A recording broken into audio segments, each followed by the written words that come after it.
Hi, everyone. Welcome to Flock Talk. I'm Erin Morgan. And I'm Jordan Sloggett. And we work for the farmer members of the Ontario Sheep Farmers Organization. This week we are discussing sheep grading with Dr. Martin Gooch. Martin is CEO of Value Chain Management International.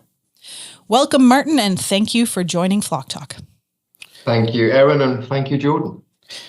Martin, can you tell us a little bit about the type of work that you've done and continue to do regarding lamb grading and valuing? And maybe you can just start off by telling us a little bit about yourself. Sure, be pleased to. I began my career in the farming sector in the UK and spent a number of years at college studying farming, and then had the opportunity to move overseas, get different experiences. First started working in Canada and then went to New Zealand and Australia, where I ended up emigrating before returning to Canada in 2002. For me, farming is a passion. It's not just a focus of our work. That's amazing. Can you talk to us about the efforts you've seen in the Ontario sheep industry in terms of progress towards adopting and standardizing lamb grading in the value chain? How does this compare to other nations like the US, the UK, New Zealand, and Australia, and their efforts to do the same? I would say there's certainly been movement in Ontario. There's clearly been movement. You have a number of innovative, visionary leaders. I won't name them because I don't want to call them out or make them feel embarrassed or whatever. But also there are clear leaders in the industry, and it's exciting to see what's being achieved, and that has been achieved. I would say the efforts in Ontario at this point are somewhat disjointed compared to what you see in New Zealand, Australia, and the UK, and there's certain reasons for that.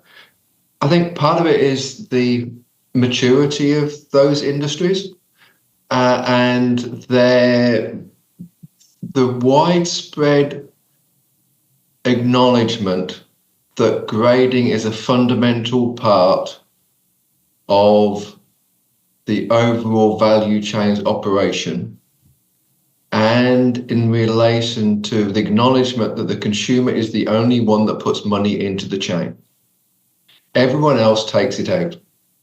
It's the responsibility of the industry to coordinate how equitably that money that the consumer has put into the chain is distributed to enable sustainable financial performance.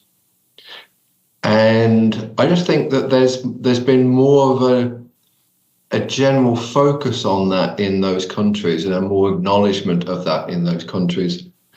And that's not dismissing anything that's occurred in Ontario. Martin, in your 2017 study, the Exploratory Ontario Lamb Grading Study, you describe how one of the major values of introducing grading is that it creates a common language that can extend along the value chain. Can you expand on some of the ways that sheep farmers can directly benefit from that common language? So you see a sheep or a lamb standing in a field. Let's say it's 100 pounds. It's a lovely looking lamb. It looks phenomenal. Around about a quarter of that animal is actually worth money. And you don't see the part of the animal that's worth the money.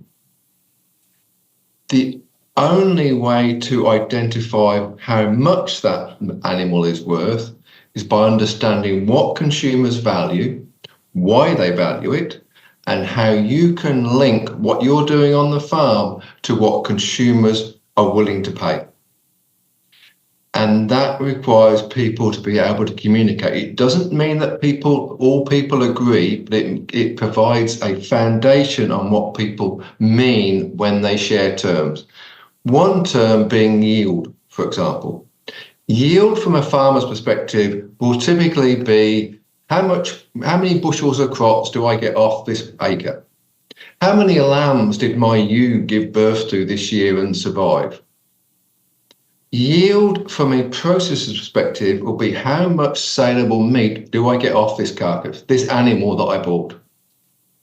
Yield from a retailer's perspective is how much value do I get from this meat, this cut of meat that I purchased and I subsequently sell to my customers. All of them can use the same term, but it means different things to them.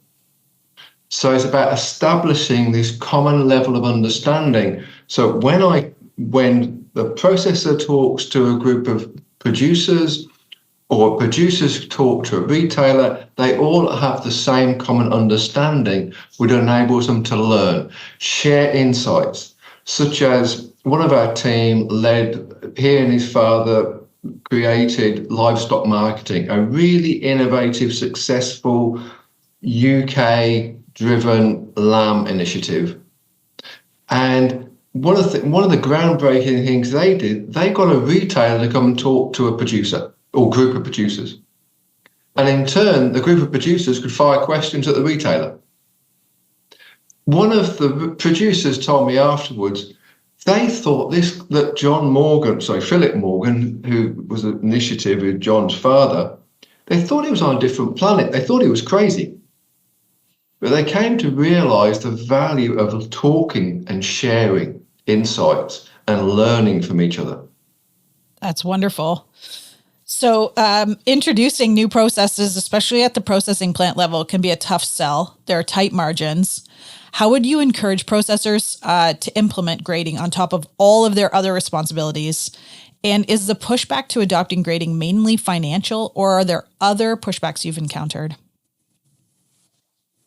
So change is always hard. We're adults. We don't like changing. We don't like doing things differently. All processors to some degree will be grading. That's part of the processing activities. It's how you grade. For instance, the GR knife, which is what we tested with and prototyped during the grading study with SFO, it could just be all you're doing is replacing the current means of grading with a GR knife, which would mean training someone.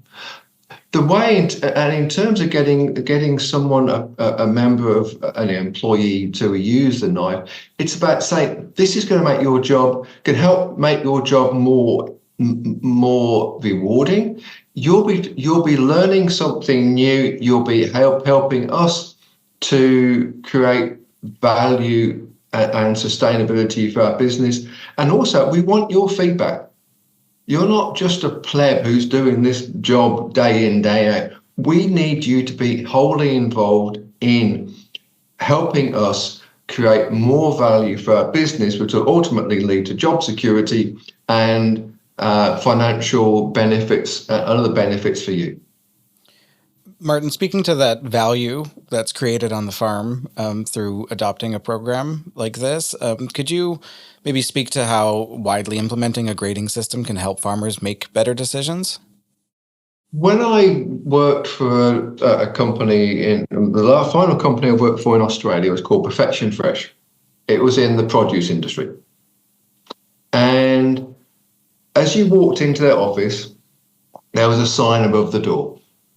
It said, the memory of poor quality lasts far longer than the memory of price paid. And helping farmers make money from grading is about getting that quality.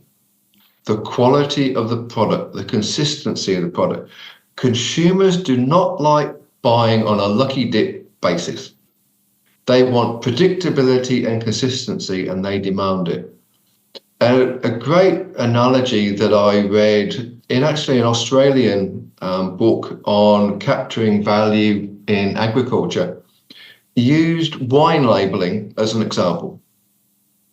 They said, imagine that if someone breaks into a wine store one night and they swap all the labels on the bottles of wine. Immediately, no one knows what wine they bought, and that will affect some consumers' perceptions of wine to the point they'll stop buying that preferred wine because it's immediately destroyed their perceptions of value.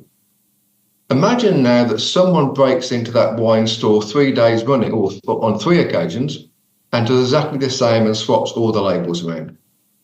Immediately, no one knows what to expect from the bottle of wine they purchased and opened, and all their perceived value drops to that of a basic commodity, they will immediately not pay anything above what they believe that bottle of wine is worth, and there's no differentiation in the marketplace. If you don't have grading, if you don't have consistency, if you don't have a product that consumers trust, you have a commodity. And the basic purpose of grading is to break out of the commodity cycle. That's a really great segue then into, okay, we want this. How do we start? Baby steps. Where do we start to implement a grading system? Are there some smaller, lower cost entry points, like education or pilot programs for the industry to consider? Yep, absolutely. And it's not about seeking to get the entire industry on board. It's about how can you help the innovators, those with the vision, those that see the opportunity, helping them, encouraging them, supporting them, and then others seeing how successful that is. My PhD professor, who's been a real mentor, and he's led industry innovations in multiple parts of the world, very practical gentleman. He said, there's 3 types of managers in this world. There's the managers that make change happen, the managers that let change happen, and the managers that wonder what happened. The keys to focus on to help innovate are those that want to make change happen. When I was doing my PhD, I came across a statement that said consensus destroys motivation. Because by the time you've got the consensus, the agreement of the 2 other types of manager, not the managers that want to make change happen, you've lost the interest of those that want to make change happen. Don't worry about the wider industry. I know, of course, you have to be aware of it, but look at pilot and demonstration projects that those that want to make change happen, that see the opportunities to benefit financially, because at the end of the day, this is all about money. None of us have none of us are charities. So it's how do you increase profitability by doing things smarter, not harder? And working with those, refining it, testing it. And there's no way in the world that Ontario could establish something like Meat Standards Australia anytime soon. That was a long, protracted process, but it just shows what can be achieved by having a fundamental, objective way of measuring quality in relation to market demands. That's a really great way to finish. Thank you very much, Martin, for joining us today. Thank you, Erin, and thank you, Jordan. Thanks, Martin. Thank you for listening. We hope you enjoyed this episode. Join us next Wednesday for our education-themed interview with Mira Lionbloom from Eggscape. All right, the Eastern Sheep Expo is the premier one-day annual event targeting sheep producers in Eastern Ontario and Western Quebec. Held annually in South Mountain, Ontario at the Mountain Township Agricultural Hall. This year's presenter include Ontario Sheep Farmers Chairperson Art Alblas, from the Animal Health Lab in Kemptville, Dr. Emily Radstedt, Corlina Patterson of the Canadian Sheep Federation, and Lori Moss with No Sheep Sherlock. It's going to be a local 4-H food booth on site. We're also going to have prizes, silent auctions. We're also going to have a trade show available for everybody to come and enjoy. So that's Saturday, April 13th, 2024 at the Mountain Township Agricultural Hall in beautiful South Mountain, Ontario. The address is 2967 Loft Road, South Mountain, Ontario. Admission is $10 at the door. Hope to see everybody there. We've been busy with farm shows and meetings the last 2 months. OSF had a booth at the Western Fair Farm Show and met many new and prospective sheep farmers to add to our membership list. OSF also had a booth at the Northern Ontario Farm Innovation Alliance Conference in Sudbury, where farmers spent 2 days cultivating connections and celebrating sustainability. Thank you to District 10 Committee for welcoming me to Eastern Ontario over the March break for the Ottawa Valley Farm Show. It was a great 3 days where I met many producers and enjoyed the amazing trade show. And last but not least, Ontario Sheep Farmers Dairy Sheep Committee hosted the annual Dairy Sheep Symposium in Floridale. We had a record crowd and 15 vendors in our trade show. Thank you to our sponsors and trade show participants and to our speakers. It was a great day of learning and networking. If you enjoyed our podcast, please subscribe through your podcast app to receive alerts to our future episodes, and please share our podcast with your friends. For more Ontario Sheep Farmers content, follow us on social media at Ontario Sheep Farmers on Instagram and Facebook, and at Ontario Sheep on X, formerly Twitter. And visit our website at ontariosheep.org.